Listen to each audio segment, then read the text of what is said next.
అమ్మా అన్న మాటకి పరమేశ్వరుడు కట్టుబడ్డాడు, తల్లిదండ్రులు లేని పరమేశ్వరుడు. అమ్మ ప్రేమ అంటే అంతటి. అందుకే శంకరులంతటి వారు పరిపూర్ణ జ్ఞాని, అహం బ్రహ్మాస్మి అన్నవారు తల్లిగారు వెళ్ళిపోతే ఆర్యాంబ సన్యాస ధర్మానికి వ్యతిరేకంగా బంధువులు అంత్యేష్టి సంస్కారం చెయ్యనంటే అరిటాకుల మీద పడుకోబెట్టి అగ్నిహోత్రుణ్ణి పిలిచి అగ్ని సంస్కారం చేశారు తల్లికి. చేసి బంధువులు అంత్యేష్టి చెయ్యనన్నందుకు కేరళ రాష్ట్రాన్ని శపించారు. నేనే ఇక్కడ పుట్టినా ఇక్కడ పీఠము లేకుండుగాక, వైదిక సంప్రదాయము నిలబడకుండుగాక. అందుకే సనాతన ధర్మం కన్నా ఇతర విశ్వాసములు ఎక్కువ కేరళలో.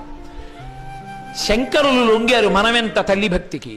భగవాన్ రమణులంతటి వారు అమ్మ గుండెల మీద చెయ్యి పెట్టి ఆమె యొక్క ప్రాణోత్క్రమణమైన తరువాత ఆమె కర్మలన్నీ అనుభవింపజేశానని అమ్మ పేరు మీద గుడి కట్టి మాతృభూతీశ్వరాలయము అని దేవాలయాన్ని నిర్మాణం చేశారు.